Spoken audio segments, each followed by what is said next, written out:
স্বৈরাচারের দোসর খুনি আক্তারের দৃষ্টান্তমূলক শাস্তির দাবিতে ইসিবি চত্বরে জনতার ঝাড়ু মিছিল এবং মানববন্ধন।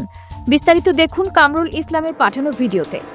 ছাত্র জনতার গণঅভ্যুত্থানে হামলা মামলা চালানো কুখ্যাত সন্ত্রাসী গডফাদার এবং আওয়ামী দোসর ভূমিদস্যু অনলাইন গ্রুপের এমডি খান মোহাম্মদ আখতারুজ্জামানের দৃষ্টান্তমূলক শাস্তির দাবিতে রাজধানীর ইসিবি চত্বর এলাকায় মানববন্ধন, ঝাড়ু মিছিল এবং প্রতিবাদ সমাবেশ করেছে ইসিবি চত্বর এলাকার বাসিন্দারা। আজ 16 ফেব্রুয়ারি দুপুর 12টায় ইসিবি চত্বরের বিভিন্ন পয়েন্টে অবস্থান নিয়ে ঝাড়ু মিছিল এবং মানববন্ধন করেছে স্থানীয়রা। আমাদের ওই যে ইসিবি চত্বরের উত্তর পাশের জমিনটা উনি দূর করে দখল করে খাইতেছে 8 বছর ধরে 432। আমরা বাধা দিতে গেলে আমাদের পায়ে সন্ত্রাস দিয়ে গুলি করায়। আমাদের জমির দখল করে নিচ্ছে, অনেক মানুষ ফোন করেছে,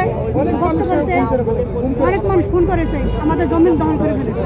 তাকে প্রোটেক্ট করেছে সেই সময় পুলিশের ডিসি, পুলিশের এসি এবং 2009 থেকে 2024 পর্যন্ত যে সমস্ত ওসি ছিল প্রত্যেকে তার কাছ থেকে মাসোয়ারা নিয়ে এই সম্পত্তিগুলো দখল করতে তারা সহায়তা করছে।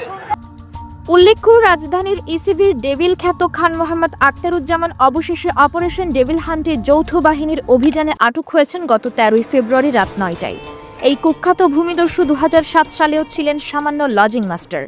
এর 10 বছরের মাথায় তিনিই হয়ে ওঠেন হাজার কোটি টাকার মালিক, এমনকি হয়ে উঠেছেন শত কোটি টাকা ঋণ খেলাপিও। আওয়ামী লীগ শাসনামলে দুর্নীতিগ্রস্ত উচ্চপদস্থ কর্মকর্তা এবং মন্ত্রীদের কাজে লাগিয়ে রাজধানীর ক্যান্টনমেন্ট থানাধীন ইসিবি মাটিকাটা ভাসানটেক এলাকায় সন্ত্রাসী বাহিনী গড়ে তুলে শত শত পরিবারকে সর্বশান্ত করে দখল করতে থাকেন একের পর এক জমি। অনলাইন গ্রুপের সাইনবোর্ড ব্যবহার করে অসংখ্য বৈধ জমি দখল করে সেই সব পাহারা দিতে নিযুক্ত করতেন বিভিন্ন সন্ত্রাসীদের। তার সন্ত্রাসী বাহিনী ইসিবি এলাকার বেশ কয়েকজনকে গুলি করেছে বলেও অভিযোগ রয়েছে। শুধু তাই নয়, জুলাই বিপ্লব চলাকালীন 22 জুলাই বৈষম্য বিরোধী ছাত্র আন্দোলনে অংশ নেওয়া শিক্ষার্থীদের বিরুদ্ধে মামলাও করেছিল খান মোহাম্মদ আখতারুজ্জামানের মালিকানাধীন অনলাইন গ্রুপ। আওয়ামী লীগ শাসনামলে খান মোহাম্মদ আখতারুজ্জামান সর্বদা প্রশাসনকে হাতের মুঠোয় নিয়ে চলতেন। ফলে তার অপরাধের কোনো বিচার না হলেও উল্টো ভুক্তভোগীদের ফাঁসিয়ে দিতেন বিভিন্ন মামলায়। আখতারুজ্জামানের জুলুমের মাত্রা এতটাই বেড়ে গিয়েছিল যে অতি সম্প্রতি তিনি নিজেই সন্ত্রাসী বাহিনী নিয়ে প্রখ্যাত আলেম মুফতি কাজী ইব্রাহিমের উপর হামলা চালিয়েছেন।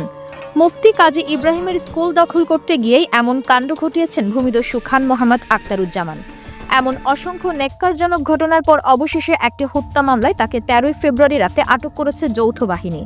তবে বাস্তব জীবনের এই ভয়ঙ্কর খলনায়ক এখন আইনের ফাঁক গলেও বেরিয়ে যাবার পায়তারা করছেন বলেও অভিযোগ উঠেছে। এখনও পুলিশের ওপর মহল এবং দেশের বাইরে থাকা প্রভাবশালীদের দিয়ে নিজেকে ছাড়াতে আইন শৃঙ্খলা বাহিনীর উপর চাপ প্রয়োগ করাচ্ছেন বলেও জানা গেছে। তবে ভুক্তভোগীদের দাবি, এই ভয়ঙ্কর ভূমিদস্যু যেন কোনো মতেই ছাড় না পায়। তার সকল অপরাধের যেন দৃষ্টান্তমূলক শাস্তি হয়। সরকারের কাছে এই ব্যাপারে জোর দাবি জানিয়েছেন তারা।